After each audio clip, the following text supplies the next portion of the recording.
We are so excited about the celebration of the 50th anniversary of Title IX, and we are privileged and honored today to welcome two of our lovely varsity student athletes. And this is the beginning of the program, and I know their schedule is very tight, so I want to introduce them to everyone. We have Miss Maddie Nolan and Miss Cameron Williams, women's basketball. Please stand.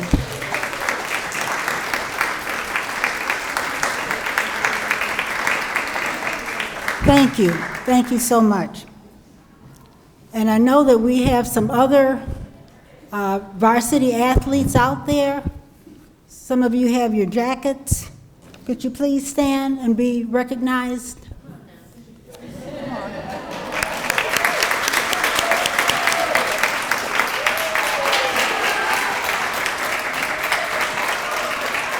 Okay, wonderful. Hazel, we have commemorative stamps for our varsity ladies. So Hazel, I'm going to ask that you give them these stamps. Thank you. All right, and now moving along, we will have a welcome from our University of Michigan Alumni Council Chair, Ms. Betty Bishop. Just welcoming those of you who were not here for the business meeting. It's great to see you here, and I also want to welcome the 20-plus people who we think are joining us via YouTube. This is our first hybrid meeting as an alumni council, but I'm sure it will not be our last, is the thing. So welcome to all of you, and I'm now going to call on Louise Jackson, Director of Alumni Career and Education for the Alumni Association, to bring us greetings. This mic. Hi everybody, such a pleasure to see all these incredible faces. My name is Louise Jackson. I am the Director of Alumni Career and Education with the Alumni Association here. And I'd just like to thank all of you on behalf of the Alumni Association for all of the incredible work that you do with our alumni, with our Michigan community. It really, it's just wonderful, and we are so appreciative. And again, I think we're all so happy to be in person again. It's been too long that we've all been able to see each other's shining faces. So really good to see all your faces here today. I thought I might mention a couple of programs that might be of interest to you, for you to take note of or to take a look at on the alumni website if you want to take a look. So on the career front, we've got burnout. We know that this is a pressing topic for so many of our alumni and our alumni in the community. So take a look. That's on October 18th with two phenomenal alumni women, Nydia Cardenas and Alicia Reese, and they're going to be talking about burnout and how to address it. Mastering your resume, we have alum Clint Mitek, and that's on November 15th. On the education front, we've got a lot going on in terms of politics and governance. We're sponsoring a bunch of events together with our colleagues in Democracy and Debate and at the Ford School. This includes Policy Talks, Ira Shapiro, with Chris Marquette, The Four Threats to American Democracy, Should We Be Worried? That's another one that's coming up. And then we are working on an event between Dingle and Cheney. It's going to be a conversation, so please take a look at our website for that event as well. That's going to be exciting. A lot of our clubs and our affiliate groups, just like yourself, are going back to doing in-person events. So we've got arts events happening at the Lydia Mendelson Theater on Northville and Downriver Clubs. Our planned events on October 16th. This is Dinner for Musical Sophisticated Ladies and Musical Theater. So take a look at that one. That's going to be good. Our Asian American and Pacific Islander Club and Chicago Club are celebrating Diwali on October 23rd with some events, so take a look at that. And then last but not least, December 10th, we've got the Holiday Hustle 1 mile, 5K, and half marathon, and that's with our Ann Arbor area alums. So that's just a little snapshot. There's a ton more on our site. Take a look at them. I also would encourage you, if you are looking to recruit alumni volunteers to any of the programming, please reach out to Janice Rubin.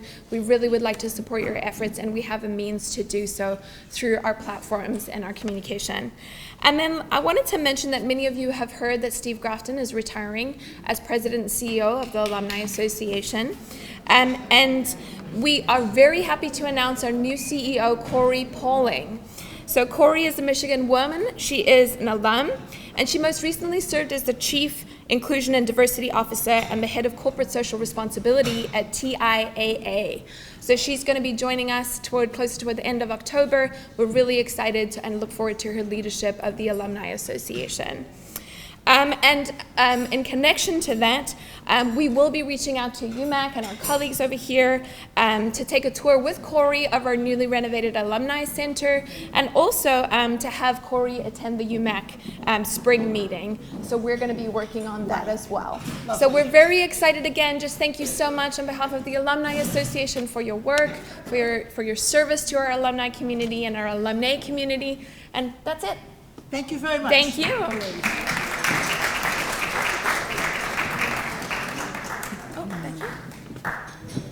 Yes, Louise, we would like to present you with this personalized throw.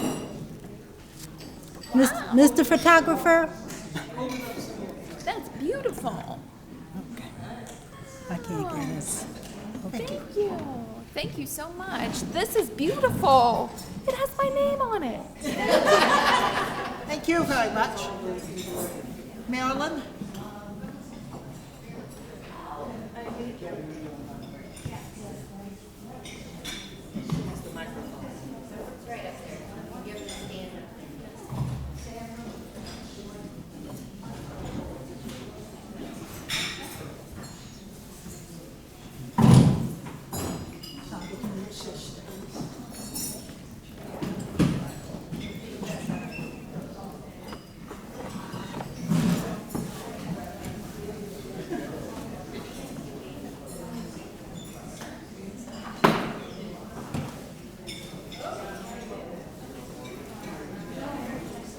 Good afternoon, everyone. I'm Marilyn Lagoon, and I'm here to introduce our first speaker.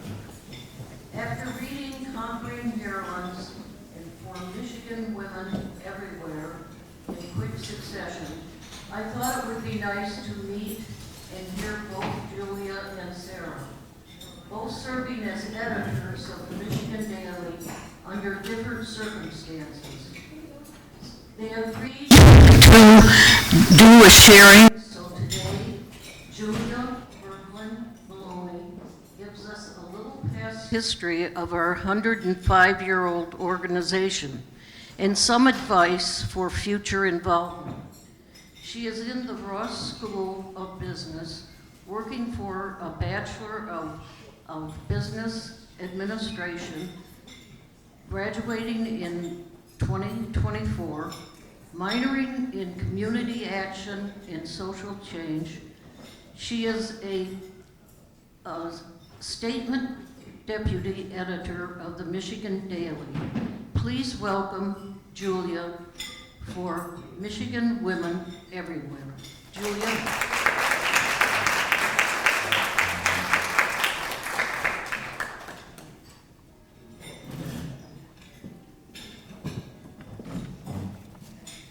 Hello, everyone. Can you hear me okay? Awesome. Well, before I begin, I would like to recognize the immense privilege I have to be able to stand here and speak in front of you all today. As Marilyn mentioned in her lovely introduction, my name is Julia Maloney, and I'm honored to be a student journalist here on campus. And while I have over a year before I can refer to myself as an alumna, like many of you in this room and tuning in virtually, I made a commitment to myself in this time to understand my role as a female student on campus, specifically within the context of this building of which we're gathered in.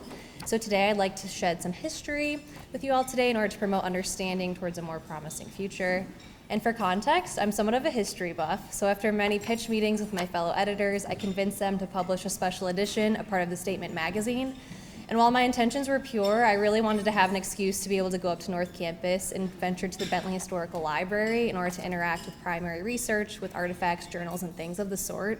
There's truly something so gratifying about being able to interact with physical pieces of history that were intentionally left behind to one day educate and inspire, something that not all students have the opportunity to take advantage of. All what was left was to decide on a topic to cover, and at the time, I was seated at my favorite study spot on campus, the first floor of the Michigan League.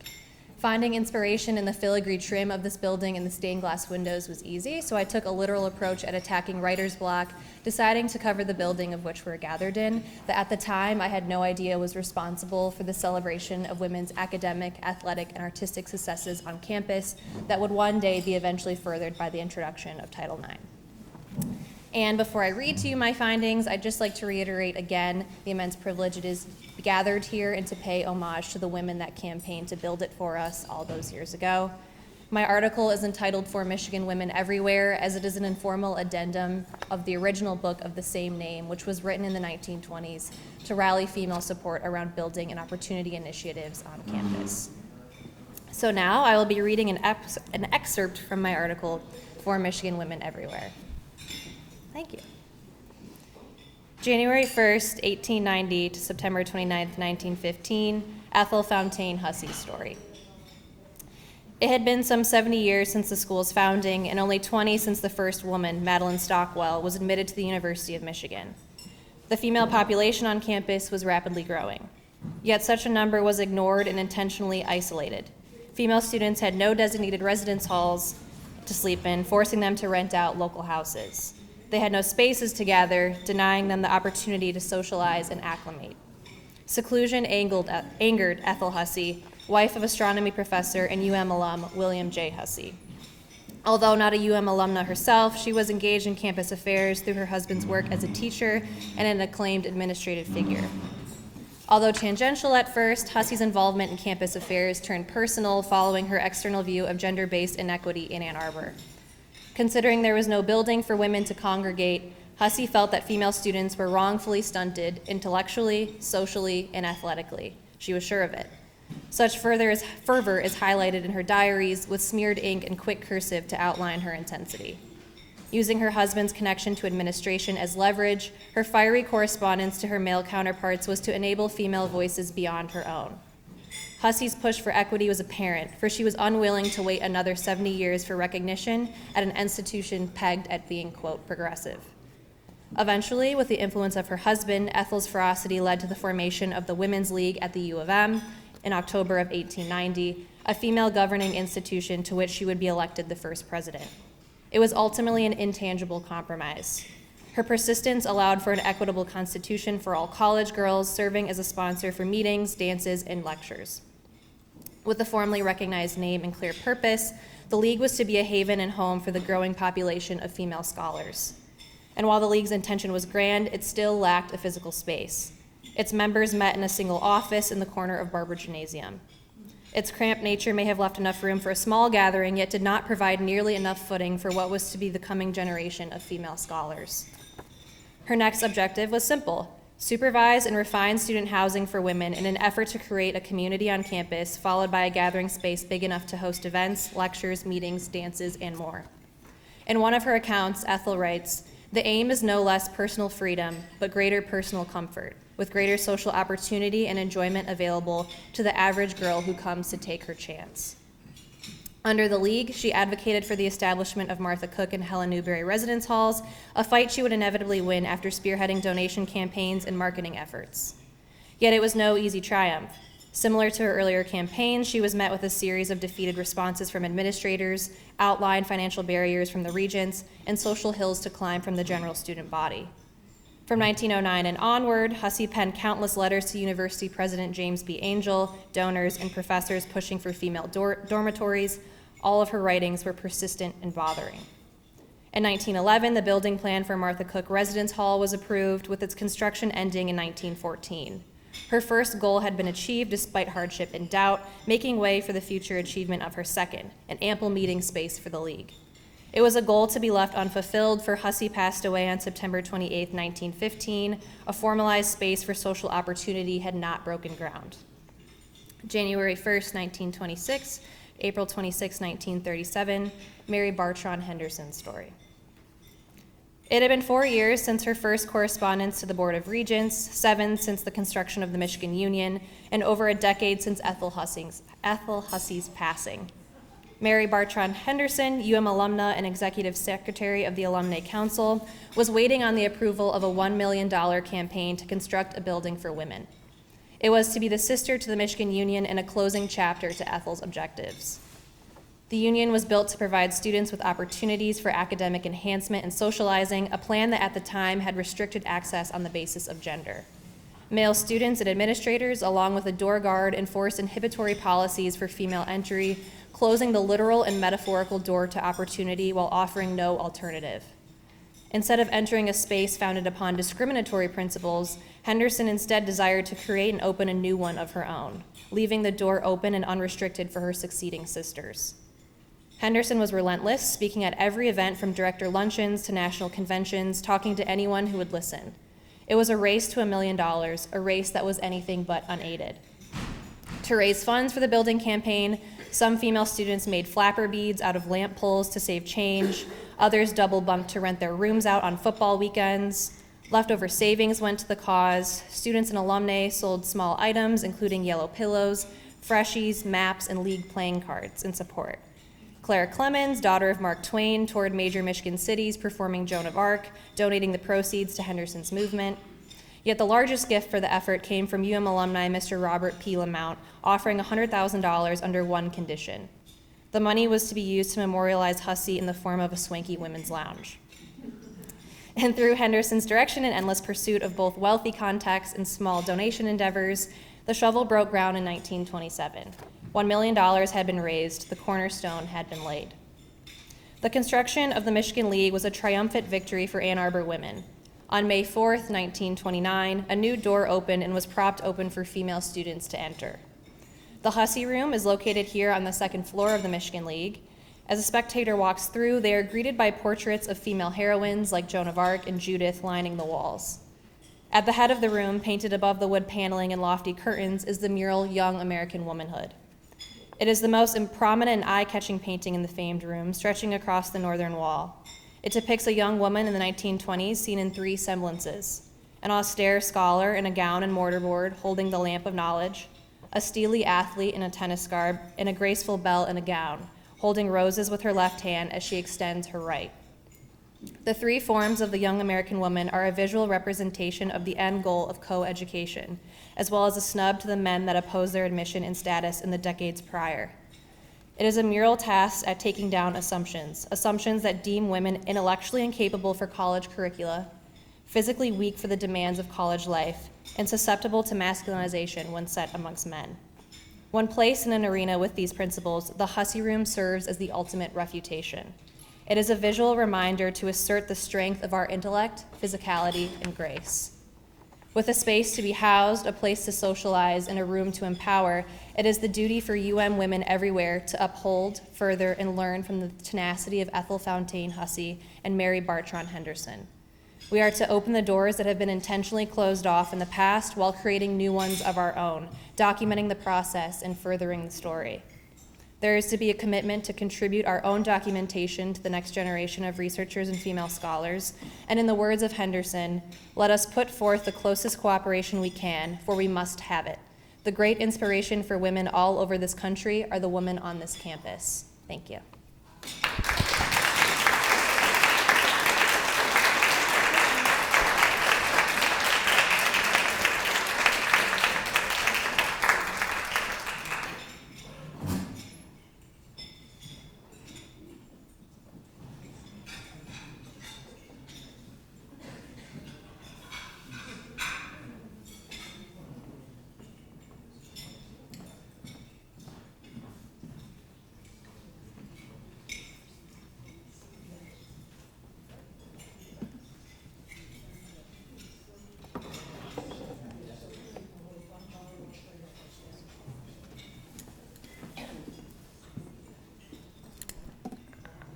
Please, let's have another round of applause for Julia.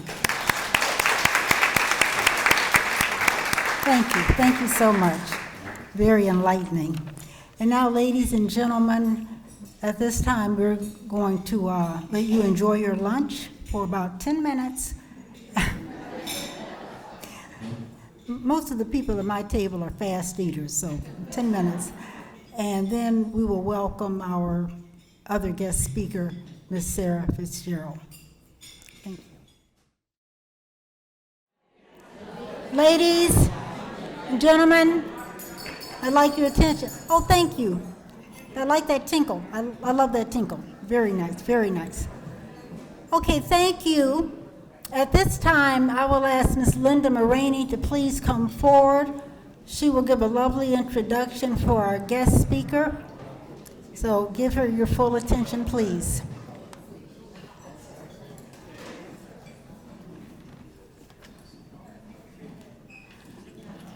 Well, good afternoon. I hope you all are enjoying this wonderful occasion, and soon we'll enjoy our delicious food. We're going to be fed even more after this meal as we come together to hear from our great speaker.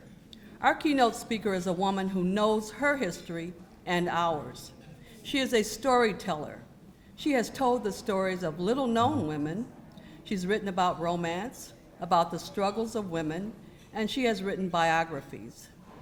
She is the author of Ellie Peterson, Mother of the Moderates, The Poet's Girl, and Conquering Heroines, How Women Fought Sex Bias at Michigan and Paved the Way for Title IX. Oh yes, she is a Wolverine.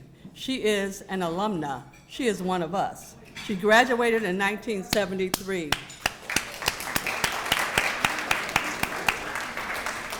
In 1972, she made history herself when she became the first woman to be named editor-in-chief at the Michigan Daily.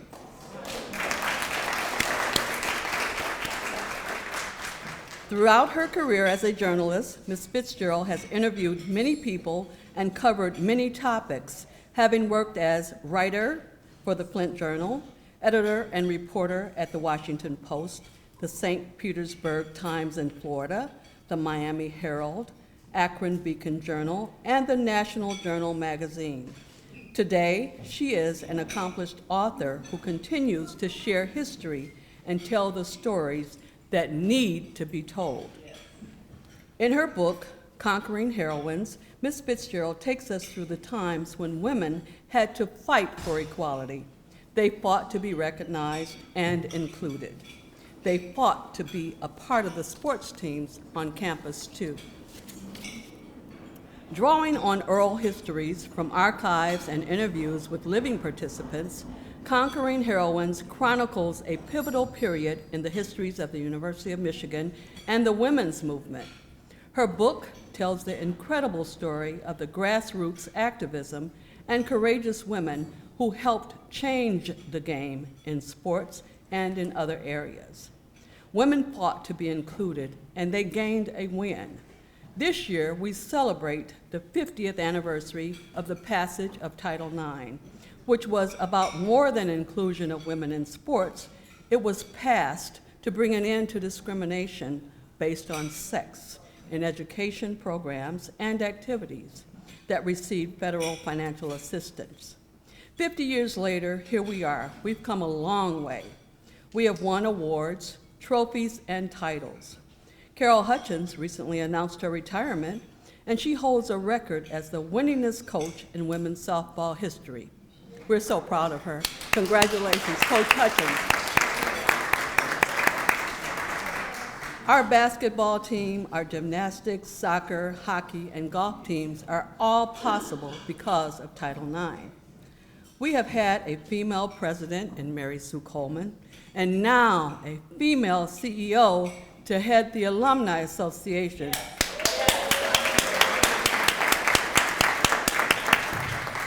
Today, women are included.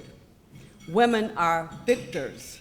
We are victorious because women during the 70s would not sit, would not yield, would not continue to be excluded from playing sports at the University of Michigan.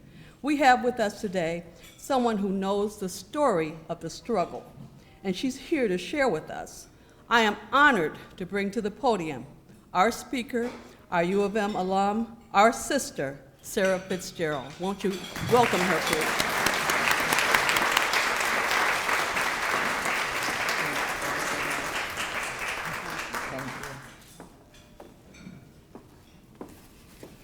Thank you, Linda. That's one of the nicest introductions I think I've ever received.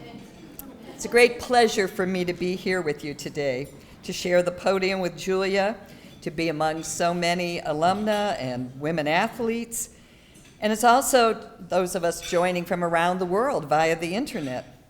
I want to thank Marilyn Magoon for inviting me to speak. We've, I think, been working on it. We talked about it for more than a year. And all the members of the Alumni Council who worked on this event, particularly as we wrestled with all the challenges presented by the COVID-19 pandemic. I also want to thank the generous donor who purchased the copies of my book for all of you to leave with, and hope you can share it with your friends.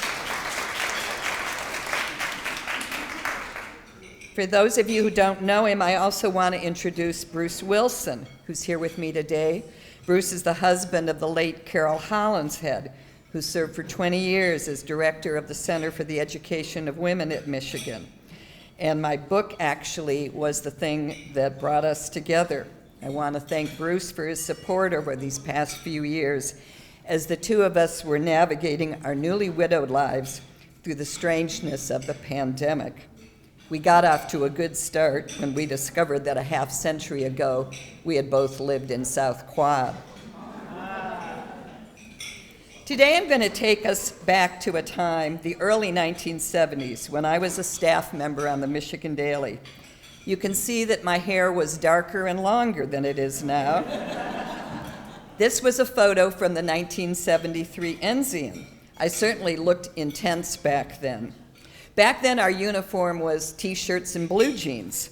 And as I was packing for my trip to come here today, I realized I really needed to up my game to speak to this crowd. And so my fashion tip is to say you can get an Infinity University of Michigan scarf overnight on Amazon now. I've noticed, of course, around this room I've seen many great scarves, so I'm glad I got one for myself. As has been noted, this is the 50th anniversary of Title IX. Much has been accomplished since it was passed, but much remains to be done today. Today I want to reflect on how women at Michigan contributed to the major changes that occurred in the early 1970s. The sex discrimination complaint they filed forced the university to establish goals and timetables for hiring and promoting women, to stop targeting low-paying clerical jobs to student wives, to modify anti-nepotism policies so that they didn't bar women faculty from serving in the same departments that their husbands did, and on and on. When the federal government forced Michigan to come to the table to address the way it was discriminating against women, it was an important step in a cycle of change that Title IX codified into law. Over time, women have played different kinds of roles when social changes occurred. I want to talk about that and the importance of all those roles. I want to reflect on how it's important for us to remain vigilant so we don't have to keep fighting the same battles all over again.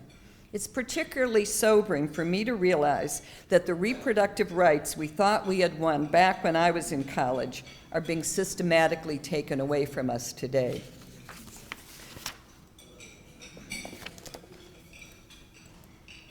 Hang on a second. Suddenly my mouse has gone dead. Here we go. For the epigram of my book, Conquering Heroines, I chose a quote from Jean King, one of the heroines of my book, who died a year ago at the age of 97. Many of you may have known Jean, or at least known of her by reputation. Jean earned 3 degrees from Michigan and lived all of her adult life in Ann Arbor. After filing the sex discrimination complaint that is the focus of my book, she went on to forge a reputation as the go-to lawyer for many girls and women who were seeking to open up the world of sports. My story unfolds in 1970, the year the university celebrated the centennial of the admission of women to Michigan. Like me, Jean was a history major, and she wrote these words almost about 30 years ago. Today, I would amend Jean's statement by saying, unless we share our history, it will be lost. In earlier times, we women might have shared our stories around a campfire or as we washed clothes together on a riverbank. You've already done that today, and so I want to encourage us to continue to share our stories around our modern day campfires, these tables at the Michigan League that the Alumni Council worked so hard to build and continue to support today. When I meet women students at Michigan these days, I find that many of them have little knowledge of the bad old days that some of us are old enough to remember. Although Madeline Stockwell was admitted in 1970, Michigan's early culture was much more like that of the all-male Ivy League schools than the co-ed land-grant colleges that were founded in the years right after the Civil War. Barbara Newell was acting vice president for student affairs at Michigan in 1970.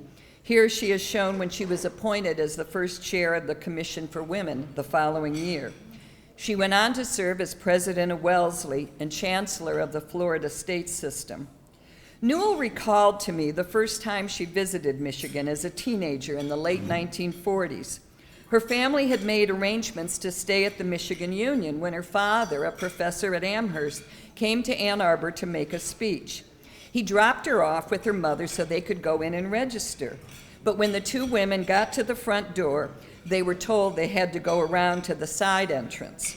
Women were barred from entering the front door in those days. Of course, the barriers are much greater for women of color that they had experienced over the years. It was not until 1954 that the union's entrance policy was changed. It was not until 1968 that women were permitted to shoot pool with the guys in the billiard room. Although the Science Research Club was founded in 1902, female faculty members still could not join it by the time I arrived on campus nearly 70 years later in 1969. Of the 900 professors then teaching in LS&A, only 34 were women. Across the university, only 6.6% of professors were women. But if you excluded the School of Nursing, that number dropped to 5.5%. Even in disciplines like education that had traditionally attracted more women students, only 6 out of the 100 professors in that school were women. But sex discrimination went beyond the classroom. Michigan actually employed more women than men in non-teaching roles, but they were relegated to the lowest paying jobs. The university viewed many of them simply as student wives who would be leaving Ann Arbor when their husbands found faculty positions at other colleges. And if I'd played an instrument other than the piano when I entered Michigan, I could not have tried out for the Michigan Marching Band. The floor of Michigan Stadium was thought to be so hallowed that the cheerleaders were all men. Dogs had just been permitted on the field, but women and children were still barred. My Michigan Daily colleague, photographer Sarah Krolwich, successfully challenged that rule, refusing to move when athletic department officials and security guards tried to evict her while she was photographing a football game. Sarah was perhaps an unlikely pioneer. I remember her as someone who was quiet and introverted, in spite of the large floppy hat she wore back in those days. But she also had a strong sense of what was right and what was wrong, and had the support of the male photographers who were working with her that day, not to mention the fans whose sightlines of the game would have been blocked if she had been forcibly ejected. The athletic department ultimately realized its mistake and changed its policy. When Sarah returned to campus 10 years later, she discovered, in her words, that, quote, the sidelines looked totally different. There were women cheerleaders, women in the band, women in the security force, women physical therapists, as well as a woman photographer who happened to be photo editor of the Daily. By then, she concluded, no one could imagine it otherwise. Sarah went on to a distinguished career at the New York Times in a slightly different arena. In recent years, she was honored with a special Tony Award for her career's work of photographing Broadway shows.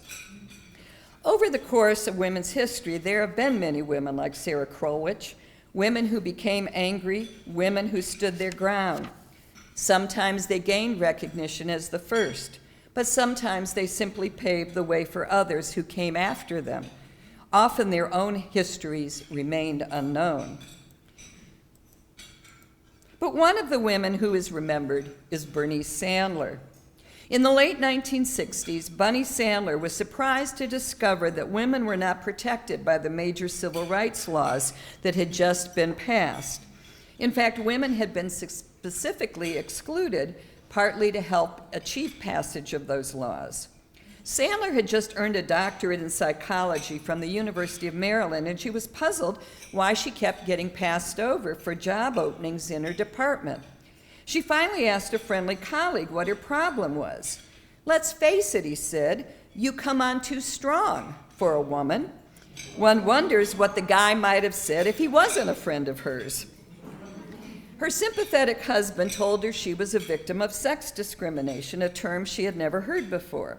But she knew she had been a victim of an injustice, and she set out to find a remedy. In a footnote to a government report, she discovered that President Johnson had modified a presidential executive order so that federal contractors were now barred from discriminating on the basis of sex, in addition to race. Sandler was smart enough to realize that virtually every college in the United States was a federal contractor, and that she now had the tools she needed to fight back. With coaching from a sympathetic civil servant named Vincent Macaluso, she learned how to prepare a complaint and make sure it did not get lost in the federal bureaucracy. After Sandler filed the first of the dozens of complaints she would bring against American universities, a colleague asked her why she couldn't be a lady about the whole thing. She responded, "I've been a lady for over 40 years, and what has it gotten me?" She wrote later, "I would never care about being ladylike again." Women had been building organizations like the Alumni Council and the American Association for University Women and the League of Women Voters for decades. But now there were new groups with new missions.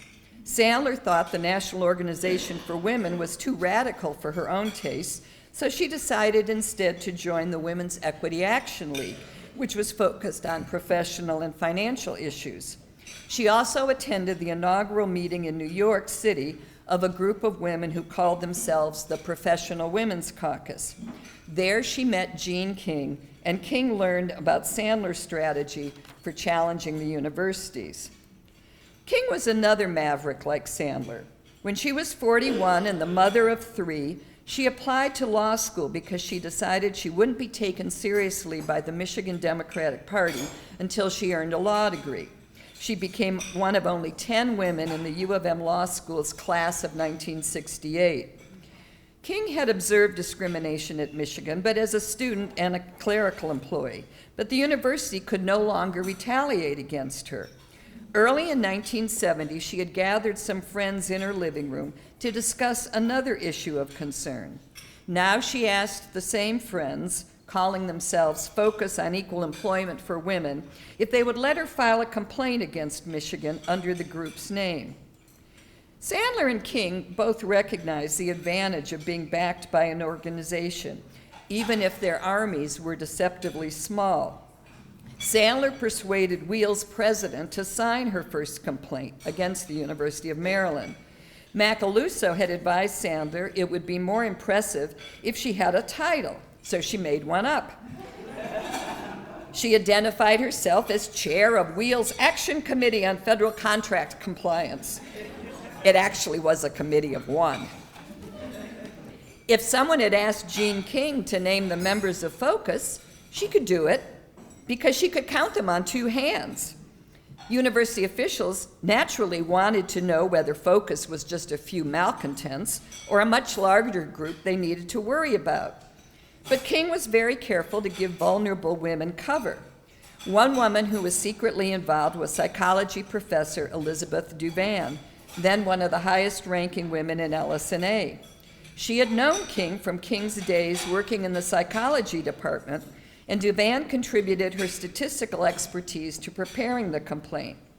King also shrewdly recruited a Republican feminist, Mary Yord, whose husband had been a law school administrator, to co-sign the complaint.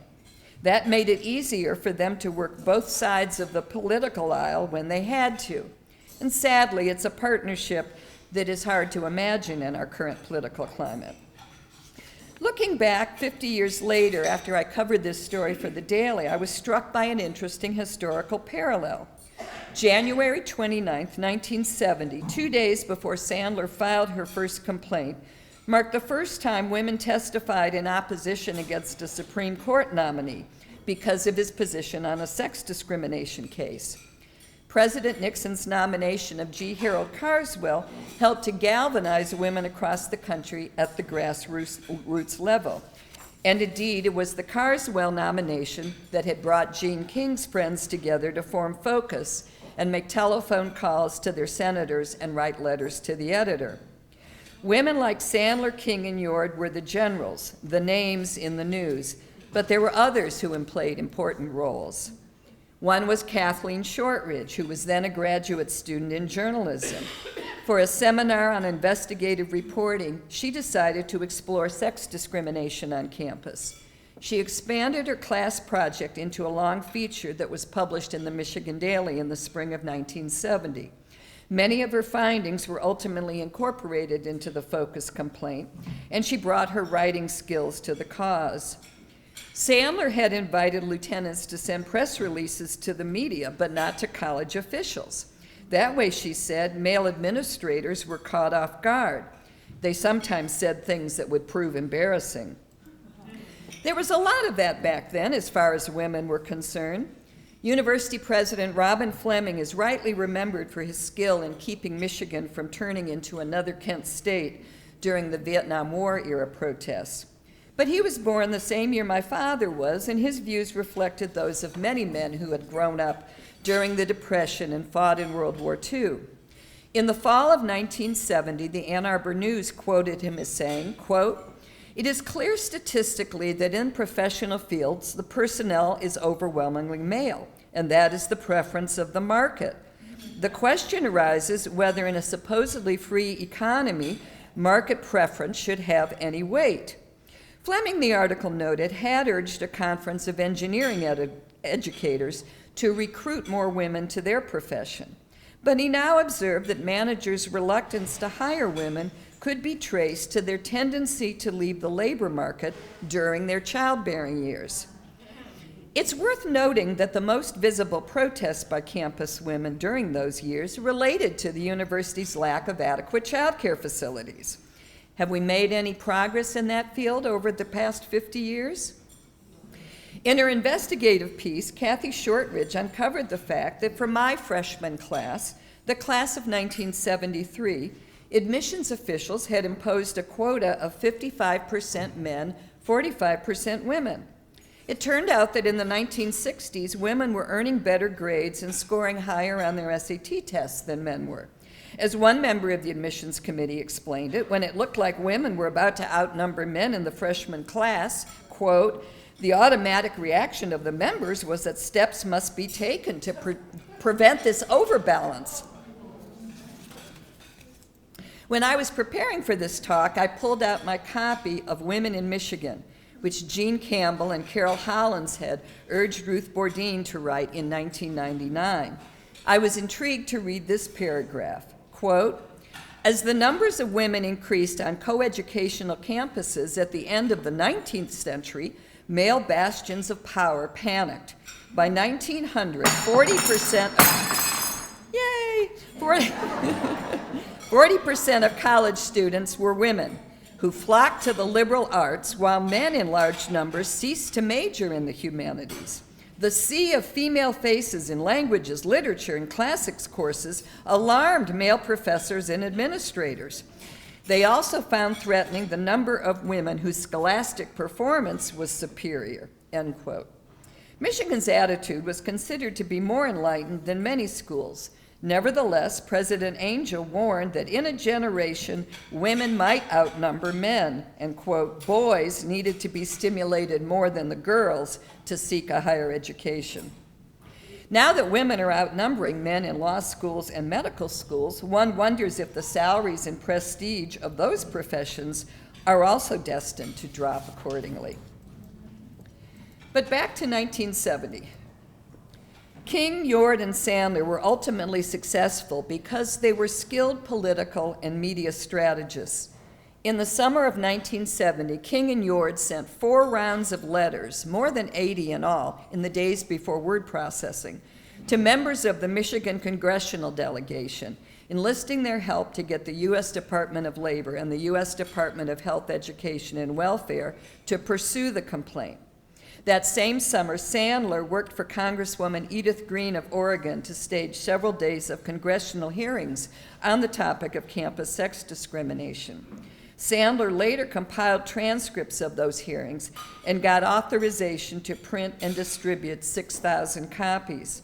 One ended up in my hands as I began to cover the story for the Daily. King also cultivated relationships with sympathetic reporters who were able to dig up information or pose questions to university and government officials, helping to keep the story alive. In addition to Daily staff members, those women included Eileen Fogel and Helen Foley, who were then building their careers at the Detroit Free Press. But it also helped that campus women were growing angrier. Quote, maybe the hardest thing to understand about 1970, King recalled, was the lack of contact between women at the university, staff as well as professors. So they couldn't share with each other what was happening to them. They just sort of individually got angry. It wasn't a movement at all. Some of those women were anonymous secretaries who risked their jobs by sharing some of the correspondence that was passing across their desks between university presidents. And many women who were trying to build their professional careers at Michigan began to come together to organize a group called Probe. They tried to identify the biggest concerns among campus women and work together to address them. They were more like guerrilla fighters of this war, looking for ways to support King, to keep the complaint in the public eye, and to keep pressure on university administrators. They worked together to write down the names of every woman in the university staff directory, then used the university mail system to try to reach them, until the mail system's administrators were puzzled by the surge of mail and promptly tried to shut off the spigot. Instead of posting flyers on bulletin boards where male administrators might take them down, the Probe members posted them on the inside of the doors in women's bathrooms, where a woman could read one while seated on a toilet. While personnel officials said they couldn't possibly produce the employment analysis that HEW was demanding, the women with IT skills said, "Give us the data tapes and we can do it." And they had a lot of fun together. A few years later, they launched what they called the ad hoc committee concerned that President Fleming does not meet with enough women. They tracked who did meet with the president over the course of a week and opened Fleming's eyes to the disparity among the people who could actually get his ear. The centennial of the admission of women to Michigan was celebrated amid all of this. During the late 1970s, women activists at the national level argued over the best strategy to achieve ratification of the Equal Rights Amendment. And those same divisions were evident in Ann Arbor during the centennial celebration. The pioneering women who started the Center for the Continuing Education of Women, as it was known then, had a different perspective on how to achieve change than the women who took over the stage at Hill Auditorium during the celebration's main event. They didn't want to hear from the likes of Congresswoman Martha Griffiths, who had just achieved discharge of the ERA from a congressional committee. They contended that there were no experts on women's oppression. Every woman is an expert on her own oppression. Ultimately, HEW stuck to its guns. It told the university that if it did not take concrete steps to address the discrimination it had found, it would start holding up the university's federal contracts. When Robin Fleming said the university could not possibly meet the government's deadline, the first contract was blocked. King and her allies were ecstatic, but then came the news that the contract involved was one that the U.S. Agency for International Development had awarded to the University's Center for Population Planning so that it could provide family planning consulting services to the government of Nepal. King recalled that, quote, in our most paranoid moments, we thought it was deliberately chosen. Libby Duvan observed that it was a terrible irony that the first contract held up was something that women really supported. But the women eventually concluded that through the luck of the draw, it was simply the first contract that came under review. As the end of calendar 1970 approached, more contracts were jeopardized. On the final day of the year, an agreement was worked out to keep the federal dollars flowing. If the public university that received the most federal contracting dollars could be forced to comply, other institutions would surely follow suit. Of course, the executive order only addressed employment issues. The university still argued that although graduate students worked as teaching assistants and research associates, they were students, not employees. It argued that HEW had no authority to address sex discrimination in admissions to doctoral programs. But even with the intervention of HEW and the passage of Title IX, change did not happen overnight. Several women who were academic superstars left Michigan in frustration when their colleagues denied them tenure or did not give them the salaries they deserved. As noted before, it was not until 1985 that Michigan had its first woman vice president, and not until 2002 that Mary Sue Coleman became its first woman president. Sexual harassment complaints have sadly continued to rock our campus in recent years, and it was ironic that our only woman president had to be called out of retirement to step in and start cleaning up the mess.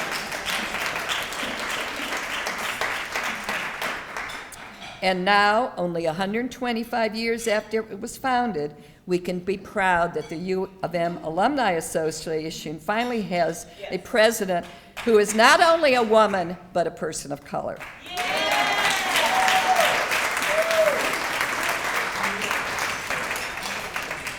Women like King and Sandler, the Alumni Council, the leaders of the Center for the Education of Women, now renamed again, the Women's Studies Department, the members of the Commission for Women and the Academic Women's Caucus, the university's Institute for Research on Women and Gender, the Bentley Historical Library, the women who have sat for oral histories and turned over their papers and scrapbooks to archives.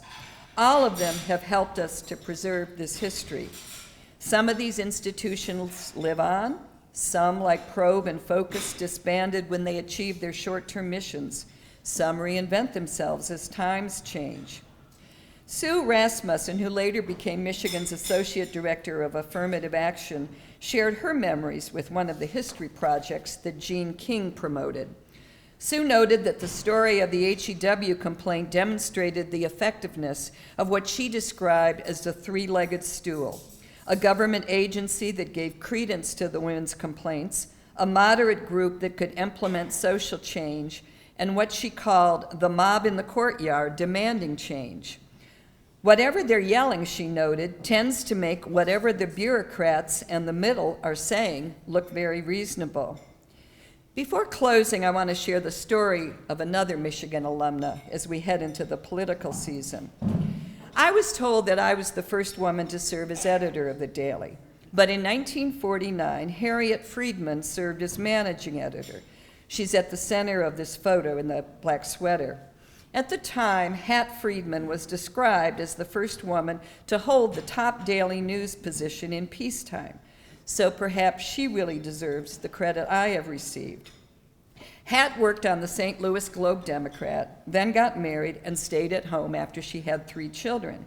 She only got involved in politics when a rattling manhole cover in front of her house kept her boys awake during their nap times. So Harriet Woods started off fighting City Hall and eventually went on to serve in the Missouri State Senate. In 1982, she ran for the U.S. Senate from that state and lost by only 26,000 votes in the tightest Senate race of that year. Woods eventually became the first woman to win a statewide race in Missouri when she was elected lieutenant governor. But women activists realized that if Woods had had just a little more money, she might have won her race. That same year, the deadline to ratify the Equal Rights Amendment was passed. And so in their frustration, they didn't give up. Within 3 years, a woman named Ellen Malcolm gathered 24 women in her basement, much the way Jean King had gathered a few friends to oppose the Carswell nomination. Malcolm's friends all shared their names in their Rolodexes and began building a network of women contributors that took the name Emily's List, for early money is like yeast. In 1986, the group helped elect Senator Barbara Mikulski, the first Democratic woman elected to the Senate in her own right.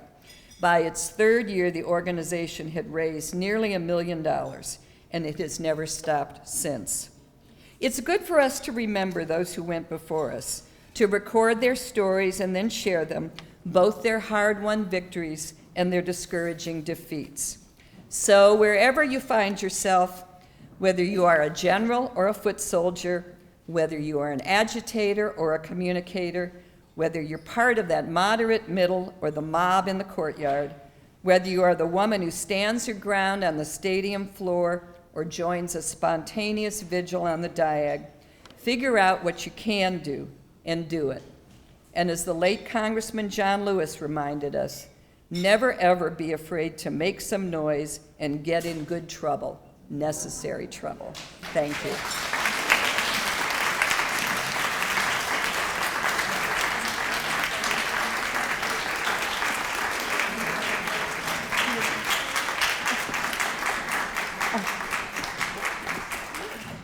I had the same reaction that the previous speaker did. Thank you.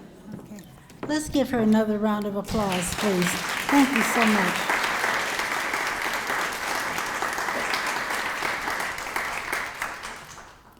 And now, at this time, if you have questions or comments for our speaker, please write them on the index card that you will find on your table. We will have one of our younger board members, Jolynn, to come to your table if you raise your hand. And Linda Moraney will moderate the questions for you. And while we are doing that, writing down your questions or comments, I'd like to share some interesting information, which we're all very proud. Jocelyn Bennett, one of our tech team members, noted this information. Attending today, we have 32 people online, one from Great Britain, a few from out of state. And here inside our building, and outside the Vandenberg room, we have 66. So we have over 100 in attendance. Isn't that wonderful?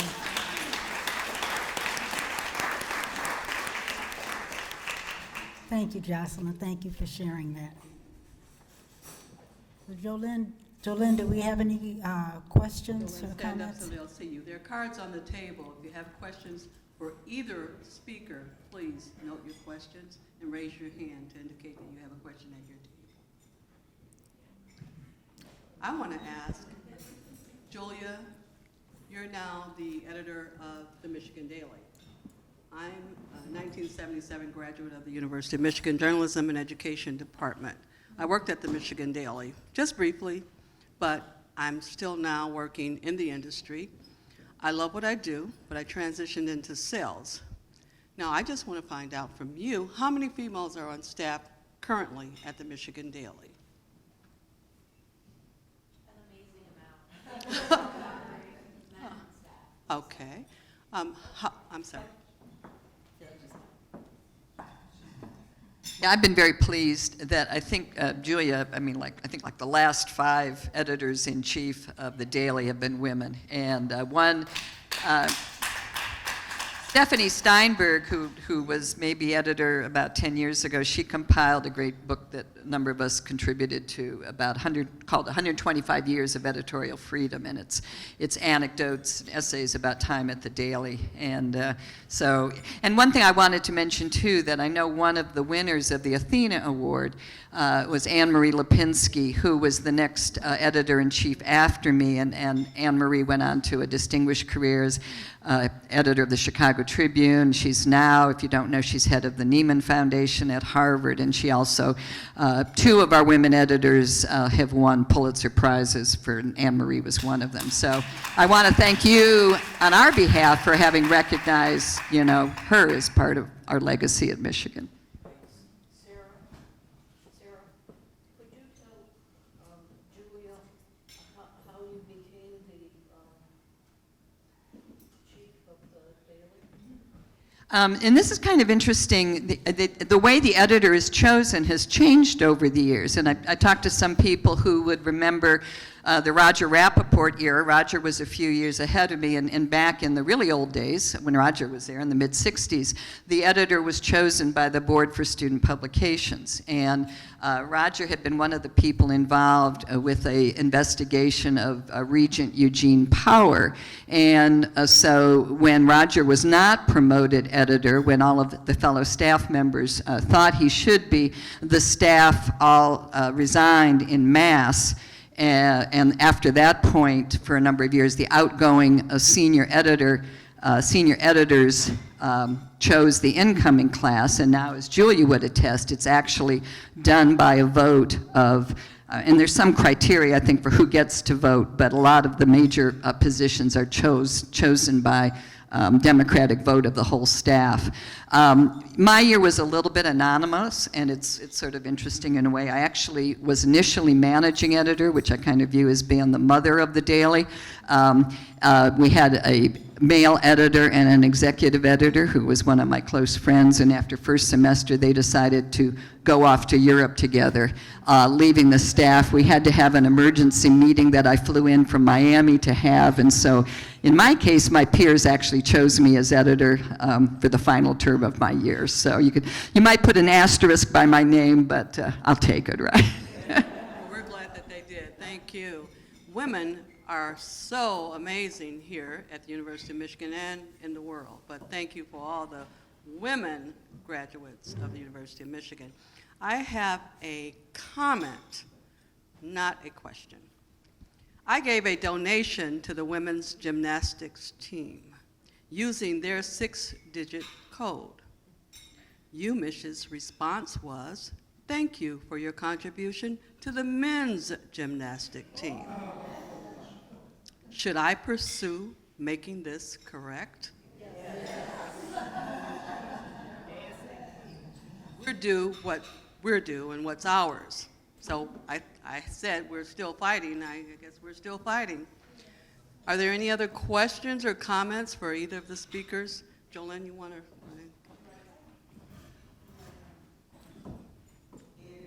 She said comments. This is not the speakers. It's a comment for our Alumni Association.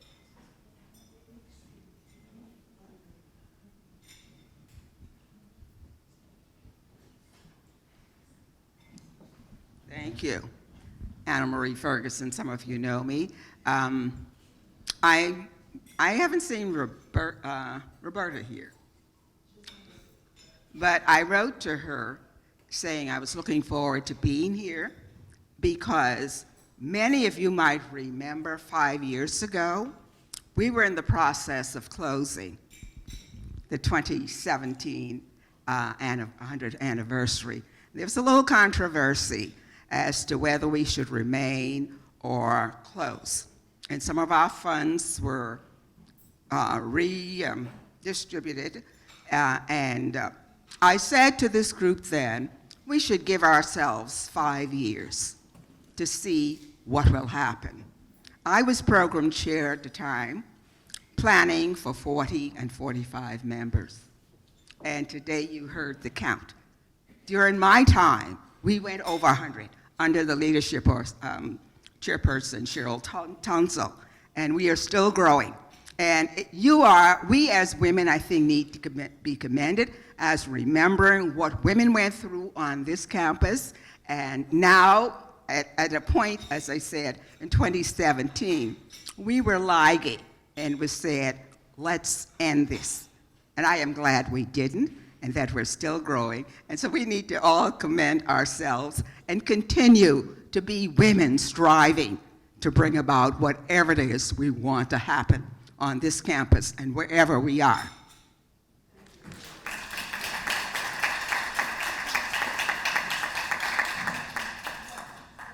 You have questions or comments? I'm sure there are more comments for our speakers, but I want to say, Anna Marie, thank you. I'm so happy that we are still here, we're still in existence, and it takes people like Lois's daughter, my daughter, Molly's, Marilyn's daughter, Jennifer, Molly, the granddaughters. It takes all the young people in the room to keep this group going. I mean, I know I'm aging, and We're still working and we're still fighting, but we hope that some of the younger people in this room will consider working to keep this group going. We are all volunteers. Nobody's paid here. We do what we do because we love the university. So I thank everybody who has come out today to support us. And no more questions, no more comments. Oh, wait a minute. Thank you for the men in the room, too. I'm sorry, I've said everything about the women. Thank you for the men who support the women who support the university. Thank you. And thank you, Cerise, for just planning a wonderful program. And the speakers are just excellent. And Marilyn, thank you, because we needed to hear about the stories of the people who walked before us, about the struggles of the women and everybody on the university campus. Thank you. Okay, thank you so much, Linda. We truly appreciate that. And at this time, our program is officially over, and we should have a few minutes for those who may want to have their book autographed. I think that we're supposed to be out of here in about 15 minutes, so it will just have to really be quick. I know that there's a table in the hallway, the registration table. Maybe it would be better if we had the book signing out there. Madam Chair, Betty?